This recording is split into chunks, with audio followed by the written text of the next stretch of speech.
Good morning to all of you. मेरा नाम ललित खुराना और मैं स्वागत करता हूं आपका आपके यूट्यूब चैनल पर जिसका नाम है जीके बाय ललित सर। और आज से हम करंट अफेयर की एक क्लास करने जा रहे हैं जिसमें हम आपको इंपॉर्टेंट क्वेश्चंस करंट अफेयर के जितने भी बन सकते हैं हम आपको वीडियो में कवर कराएंगे डेली के। और सुबह 6 बजे आपको डेली हमारी क्लास में जुड़ना है और ज़्यादा से ज़्यादा अपने दोस्तों में शेयर भी करना है। और अगर अभी अभी तक अपने चैनल को सब्सक्राइब नहीं किया है तो कृपया करके चैनल को सब्सक्राइब भी करें और ज़्यादा से ज़्यादा वीडियो को शेयर करें। और हम आज आपको इम्पोर्टेंट क्वेश्चन कराएंगे करंट अफेयर के और उससे रिलेटेड जितने इफेक्ट्स बन सकते हैं उसमें वो भी आपको एक वीडियो में कवर करवा दिए जाएंगे। तो अब आपको पूरी वीडियो देखनी है और जितने भी करंट अफेयर के आपके क्वेश्चन है आपको नोट आउट भी करने हैं। और इसमें आपको अगर आपको इसकी पीडीएफ चाहिए हो तो आपको पीडीएफ का लिंक भी डिस्क्रिप्शन में दे दिया जाएगा, वहां से जाकर आप डाउनलोड कर सकते हैं। और आपको करंट अफेयर से रिलेटेड अगर कोई भी क्विज करनी है तो आपको एक क्विज का लिंक भी डिस्क्रिप्शन में दे दिया जाएगा जिसमें आप जाकर वहाँ पे क्विज दे सकते हैं और अपनी परफॉर्मेंस को देख सकते हैं। तो आज स्टार्ट करते हैं आज की हमारी पहली क्लास करंट अफेयर की। तो ज़्यादा से ज़्यादा जितना हो सके अपने दोस्तों में शेयर कीजिएगा। पहला क्वेश्चन, हाल ही में राहत इंदौरी जी का निधन हो गया, वह कौन थे? जैसे कि आपको मालूम है राहत इंदौरी जी 70 साल के एक थे जो उनको कोरोना वायरस हुआ था और वो जो हॉस्पिटल में एडमिट हुए तो उनको दिल का दौरा पड़ गया। तो आपको बताना है कि राहत इंदौरी जी का जो निधन हो गया है वो कौन थे। तो राहत इंदौरी जी ये कल ही हुआ है जब राहत इंदौरी जी की एक खबर सुनने को मिली है कि राहत इंदौरी जी भी हमारे बीच में नहीं रहे। तो राहत इंदौरी जी कौन थे? तो राहत इंदौरी जी एक शायर थे, एक कवि थे, एक उर्दू के जो शायर थे। उनका अगर आपसे पूछे कि राहत इंदौरी जी का जन्म कब हुआ तो 1 जनवरी 1950 को हुआ था और 11 अगस्त 2020 को उनकी डेथ हो गई। कल उनकी डेथ हो गई। तो कितने साल के थे वो? 70 साल के थे। और उनका जन्म कहाँ हुआ था? इंदौर मध्य प्रदेश में उनका जन्म हुआ था और उनकी मृत्यु भी इंदौर मध्य प्रदेश में ही हुई है। तो आपसे अब राहत इंदौरी से रिलेटेड क्वेश्चंस दो तीन बन गए कि राहत इंदौरी जी कौन थे। राहत इंदौरी जी एक शायर और एक कवि थे। तो उनका जन्म कहाँ हुआ था? इंदौर मध्य प्रदेश में उनका जन्म हुआ था। अगला क्वेश्चन है कि हाल में किस देश ने दावा किया है कि उन्होंने कोरोना की वैक्सीन बना ली है? वैसे तो कई कंट्रियों ने दावा किया लेकिन कल ही एक कंट्री ने दावा किया कि उन्होंने कोरोना की वैक्सीन बना ली है और उन्होंने उनका अप्रूवल भी गवर्नमेंट से ले लिया है। तो किस कंट्री ने दावा किया है? तो रूस ने दावा किया है। रूस ने दावा किया है कि हमने कोरोना की वैक्सीन को बना लिया है। रूसी राष्ट्रपति पुतिन ने घोषणा की है कि हमने कोरोना की सुरक्षित वैक्सीन बना लिया और हम देश में रजिस्टर भी करा लिया गया है। तो पुतिन का कहना है कि हमने देश में इस वैक्सीन को रजिस्टर करवा लिया है और उन्होंने कहा कि उन्हें अपनी बेटी पर इस पर अप्लाई किया था। जो इसका वायरस का टीका है उस पर अपनी बेटी पर अप्लाई किया था और वो सक्सेसफुल रहा है। रूस ने वैक्सीन का नाम अपने पहले सैटेलाइट स्पुतनिक वी के नाम पर रखा है। तो आपको एक क्वेश्चन और याद रखना है कि रूस की जो पहली सैटेलाइट थी क्या नाम था? स्पुतनिक वी नाम था। तो उसके नाम पर जो राष्ट्रपति पुतिन है उन्होंने कोरोना वायरस की वैक्सीन को नाम रखा है। अगला क्वेश्चन है किस राज्य के द्वारा बच्चों को फ्री कोचिंग प्रदान कर लक्ष्य हासिल करने के लिए अब की बार से सुपर 100 में 750 होनहार को शामिल किया जाएगा? तो कौन सी राज्य ने ऐसा कदम उठाया है कि जो बच्चे जो 10वीं पास करते हैं उनको फ्री में कोचिंग दिए जाए आगे के लिए? उनको कुछ भी करना है फ्यूचर में फ्री में कोचिंग जो गरीब घर के बच्चे होते हैं उनको फ्री में कोचिंग दी जाएगी। तो सुपर 100 में 750 बच्चों को शामिल किया जाएगा। तो कौन से राज्य ने ऐसा किया? तो हरियाणा ने ऐसा किया है। अगला क्वेश्चन है कि हाल में किसने स्वच्छता सप्ताह मनाने का ऐलान किया है? स्वच्छता सप्ताह मतलब हर एक सप्ताह में हर एक वीक में एक दिन ऐसा होगा जिसमें सिर्फ स्वच्छता पर ध्यान दिया जाएगा और स्वच्छता सप्ताह उसको मनाया जाएगा। तो किसने ऐसा किया? तो रेलवे ने ये डिसीजन लिया है। रेलवे ने डिसीजन लिया है कि सप्ताह में एक बार स्वच्छता को ध्यान में रखते हुए हर जगह सफाई की जाएगी और हर एक रेलवे स्टेशन को साफ किया जाएगा। अगला क्वेश्चन है कि फ्लिपकार्ट ने किस राज्य के साथ ओडीओपी योजना के साथ साझेदारी की है? फर्स्टली तो आपको याद रखना है कि ओडीओपी क्या होता है। ओडीओपी होता है one district one product. One district one product होता है।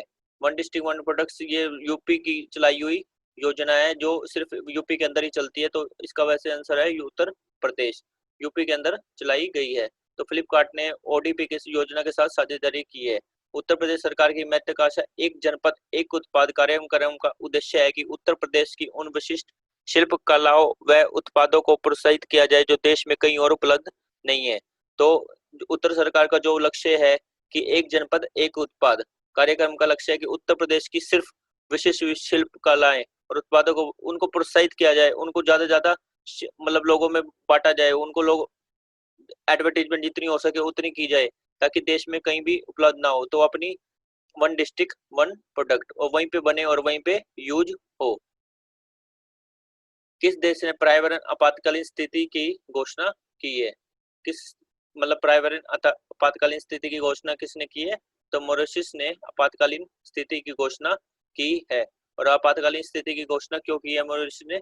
एक जहाज के मूंगा चट्टान से टकराने की वजह से। मूंगा चट्टान जो है, ये आपको याद रखना है, मूंगा चट्टान कहाँ है? मूंगा चट्टान जो है वो मूंगा चट्टान जो मॉरिशस में है उसकी टकराने की वजह से समंदर पर ईंधन फैल गया था। जो वहां पे एक समंदर है वहां पे ईंधन फैल गया जिसका असर यहाँ के जलीय जीवन पर होने लगा था। तो वहां के जो प्राइम मिनिस्टर है कौन है? प्रविंद जुगन जुगन नोथ। तो आपको याद रखना है कि वहां के प्राइम मिनिस्टर कौन है? प्रविंद। तो उन्होंने क्या फैसला किया कि उन्होंने आपातकालीन आपातकालीन जो है जलीय आपातकालीन जो पर्यावरण आपातकालीन घोषणा की है। तो आपको याद रखना है उसके जो फैक्ट्स है मॉरिशस के कि मॉरिशस की कैपिटल कौन है? मॉरिशस की कैपिटल है पोर्ट लुइस। और उनकी करेंसी कौन सी चलती है? मॉरिशन रुपी चलता है। तो ये क्वेश्चन आपको याद रखना है कि फर्स्टली तो मॉरिशस की कैपिटल कौन सी है? Port Louis. और करेंसी कौन सी चलती है? मॉरिशन रुपी वहां पर चलती है। और वहां के प्राइम मिनिस्टर प्रविंद जुगनौथ है।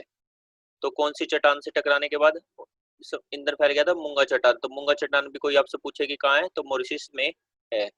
अगला क्वेश्चन है कि हाल में किस राज्य सरकार ने अमेरिकी आईटी फर्म के साथ समझौता किया है? किस राज्य सरकार ने अमेरिकी आईटी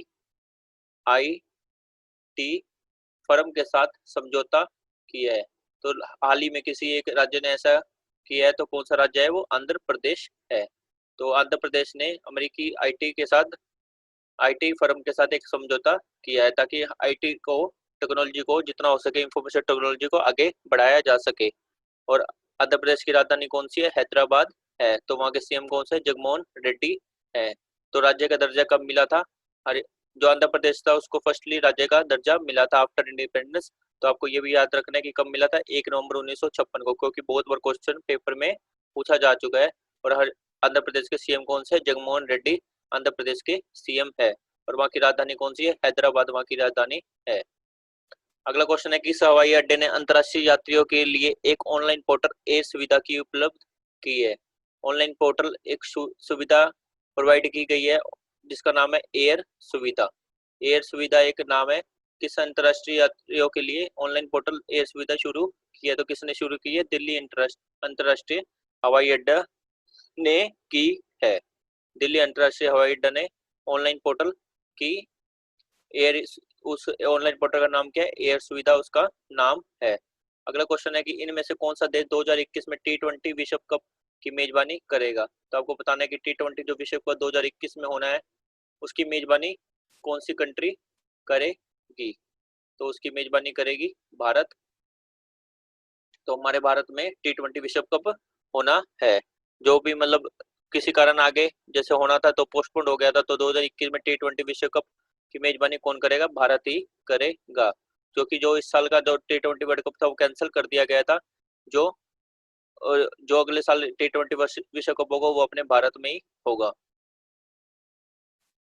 अगला क्वेश्चन है कि भारतीय रिजर्व बैंक ने कोरोना वायरस महामारी की वजह से दबाव आई कर्ज संपत्तियों के समाधान के लिए दिग्गज बैंकर की किसकी अध्यक्षता में एक विशेष समिति की गठन किया है? एक समिति बनाई है जिसमें कुछ जितने भी कर्ज संपत्तियों के समाधान के लिए जितने भी कर्ज के नीचे आ गए हैं, जितने भी जो कोरोना महामारी की वजह से उनको एक समिति का गठन किया गया है आरबीआई के द्वारा। तो उसमें मतलब जितने भी सोल्यूशन होगा इसको लेकर उसमें बैठक में डिसाइड किया जाएगा और कोई भी सोल्यूशन जो निकलेगा वो अप्लाई किया जाएगा। तो किसकी सदस्यता में एक कमेटी का गठन किया है? तो केवी कमठ की अध्यक्षता में ये कमेटी का गठन किया गया है। तो आपको याद रखना है कि कोरोना वायरस से लड़ने के लिए आरबीआई ने एक कमेटी का गठन किया है ताकि आगे कर्ज संपत्तियों के समाधान के लिए काम आ सके। तो केवी कमठ की उनके चेयरमैन, जो कमेटी का चेयरमैन है वो केवी कमठ है। ये थे आज के इंपॉर्टेंट क्वेश्चन, जो मतलब करंट अफेयर से जो भी आज के इंपॉर्टेंट क्वेश्चन बन सकते हैं। तो आपसे निवेदन है कि डेली हमारे साथ 6 बजे आप करंट अफेयर की क्लास में जुड़े, जाके आपको ज़्यादा से ज़्यादा जितना हो सके और करंट अफेयर की क्लास प्रोवाइड करा जा सके, और बेस्ट से बेस्ट आपको करंट अफेयर प्रोवाइड करा दिया जा सके। और जैसे कि आपको मालूम होगी, हमारे चैनल पे जीएस की भी एक क्लास चल रही है, जिसमें हम दिल्ली पुलिस से रिलेटेड और एसएससी हो गया, हरियाणा के एग्जाम से रिलेटेड प्रीवियस क्वेश्चन करवा रहे हैं, ताकि आपको कोई भी प्रॉब्लम ना आए। और आपको जितने भी, आपको हमारा जो टारगेट है कम से कम 5000 क्वेश्चन कराने का टारगेट है, तो ज़्यादा से ज़्यादा उस क्लास को भी जरूर देखें और अपने दोस्तों में जितना हो सके उसको शेयर करें।